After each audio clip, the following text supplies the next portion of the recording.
Macron cherche à réparer les relations avec Alger.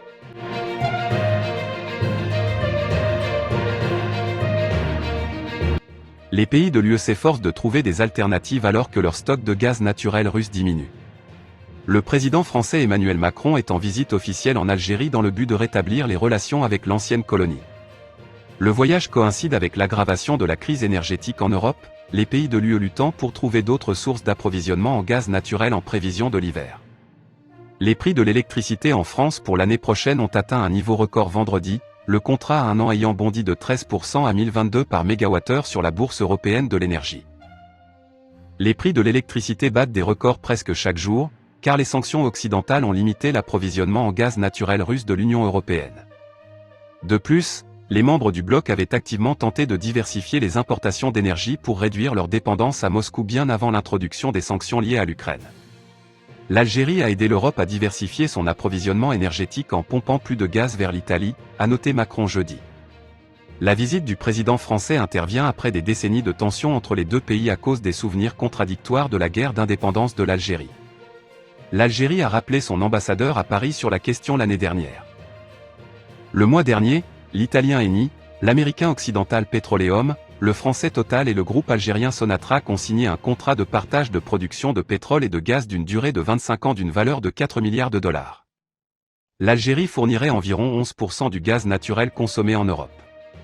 Cependant, selon Macron, le gaz algérien ne pourra pas changer la donne avec l'approvisionnement en gaz français, car il ne représente que 20% du bilan énergétique total de son pays. Par ailleurs, le président français a appelé les jeunes Algériens et Africains à se méfier des puissances étrangères qui auraient pour « ennemi » la France.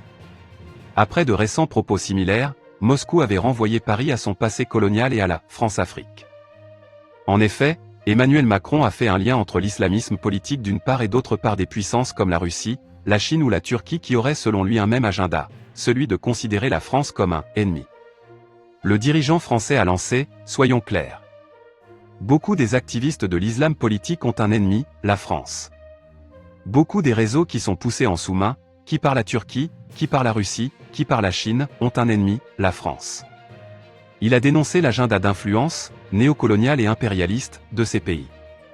Il y a un ennemi, c'est la France. Ça met tout le monde d'accord, c'est trop facile, a poursuivi Emmanuel Macron en s'adressant particulièrement aux jeunes Algériens et Africains. Cela a peut-être été le combat de vos grands-parents, de vos parents, mais, partout en Afrique, on vous raconte des cracks, des carabistouilles, a-t-il ajouté. Emmanuel Macron avait tenu un discours similaire lors d'une visite fin juillet dans 3 pays africains parmi lesquels le Cameroun où il avait vivement dénoncé la « présence hybride » de la Russie en Afrique, qui passe par la désinformation et des milices, et qui est une préoccupation d'abord pour le continent africain. Le lendemain, le 29 juillet, Sergueï Lavrov avait critiqué le discours du chef d'État français, on pourrait s'attendre à des déclarations plus éthiques de la part des Français, en référence au passé colonial de la France et à la persistance de la France-Afrique sur le continent.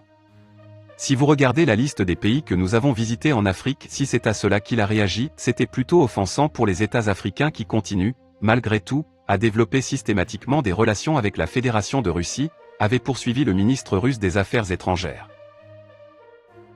À Alger, Emmanuel Macron a également plaidé pour « renforcer le partenariat avec l'Algérie » dans la lutte contre la menace terroriste au Sahel.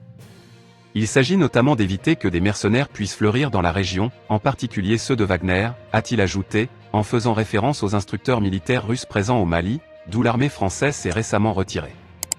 Que pensez-vous de la visite du président français en Algérie et des différents propos qu'il a pu tenir lors de cette visite? Dites-nous en commentaire.